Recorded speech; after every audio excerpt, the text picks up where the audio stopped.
Thank you very much, James, for inviting me to join today. This is very, very much my first rodeo, so I hope that you'll all be kind, and if there is any feedback afterwards, I would absolutely love to hear it.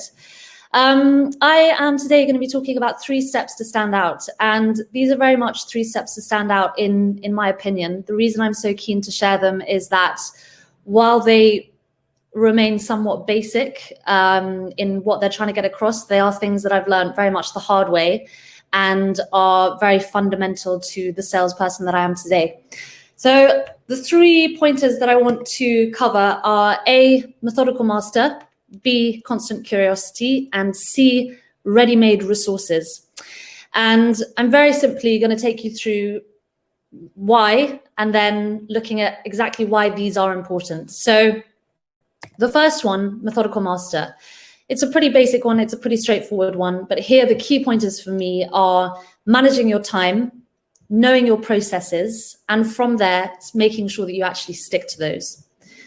So I want to look at why these are actually so important. I think hearing that sales is a numbers game, regardless of whether we like that or not, is something that we just have to sort of get to grips with and accept. Sales very much is a numbers game. And if you are methodical in your approach, then the likelihood of you hitting those numbers and attaining those targets becomes a lot more realistic.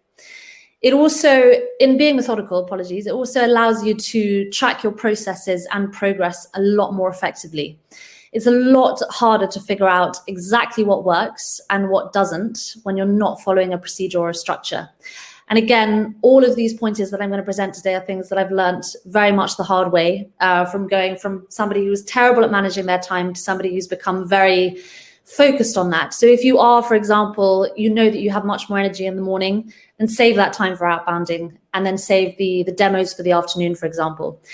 I think the key message here is that it's entirely up to you how you go about this, but just make sure that once you find something that works, stick to it and maintain that strong level of time management. The next pointer, and this is probably my absolute favorite, is constant curiosity. I think my first pointer here is if you feel comfortable, you should 100% be striving to change that.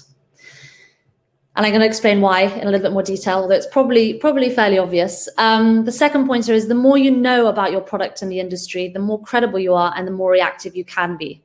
And this is one of those pointers that, again, is so sort of glaringly obvious in so many ways. But I also think it's one of those pointers that just needs to be repeated and repeated because it is so important. And my third pointer is feedback is 100% your friend. Proactively look for it. So again, why are these important? If you're too comfortable, then the likelihood is that you're either bored already or you will be bored pretty soon. So how do we move away from that feeling of too comfortable? My first pointer, which I'm extremely proactive in, and again have learned this the hard way, is push for feedback and do not be shy to give it. In a role in sales where it is fundamentally a very repetitious role, it will also allow you to have a much greater creative outlet in your processes.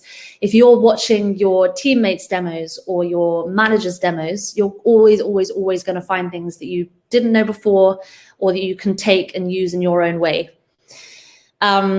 This one, I think I was quite skeptical of this one at first, but to this day, I still try and watch at least 1 or 2 demos a week. And I've never, ever, ever not watched a demo of one of my teammates or my manager and not come away with something new to take from that. My next point is, again, an obvious one, but having a greater scope of knowledge really allows you to take a much more consultative approach to selling. It allows you to completely eliminate the feature dump. This is something I used to do, again, something I learned the hard way. And what this does is it really allows you to become the expert and take that consultative approach. We all know that the consultative approach is the way or the go-to and the way to do it, but it's just a question of how do we go about actually learning that consultative manner. And then my last pointer on why this is so important is know and understand the process from the very beginning to the very end. And I think in terms of this, I really want to be clear that I don't mean know the beginning of my process from the beginning to the end. I mean, go that one step further. If you have BDRs that are booking meetings for you, make sure there is a level of empathy there. Make sure you understand exactly what they're going through to book these quality meetings.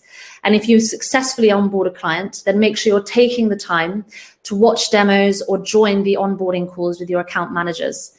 All it does is it gives you a very, very full scope as to that initial outreach, so the industry pains from the very, very get-go, right to the very moment where you're actually onboarding the product and actually figuring out how you're going to roll it out, in the case of Pleo, for example, to a number of employees in the company. So that's probably my most sort of pertinent and favorite point in this sort of trio of pointers. But my last one today is ready-made resources. This is quite a new one for me. It's something that I started doing a couple of months ago. And it's very simply using the customers you have onboarded to draw in new customers. It's about using their experience, learning from it, and growing your own book from it. And it's about getting those testimonials. And again, why is this important? If you know that you're going into a demo and if you know that you successfully onboard a client, and then you're then going to follow up with a list of questions on why they bought the product, what their initial pains were, the likelihood of you wanting to build a much more authentic relationship is probably quite strong. So it pushes you to build those authentic relationships from the very, very get-go. This next pointer I actually ummed and ahed about including in here, because I think transparency is something that any salesperson should be very, very sort of clued up with. Being transparent with your customers is an extremely important aspect, but I think this further enforces that transparency from the get-go. If you want to use their testimonials or you want to use their answers to beef out your cold calls or your future cold prospecting, then you're going to need to be transparent with them about the product's capabilities from the get-go. And then my last one is very simply, it does those testimonials, if you can get them, they do allow you to beef out future cold prospecting. It gives you much more meat to put into those cold emails, those cold calls. And it's the age-old thing of having those testimonials and having those referrals. I think I have kept within my 7 minutes, I'm hoping. My manager told me I'm much too much of a chatter to manage it, but I think I've done it. So thank you, James.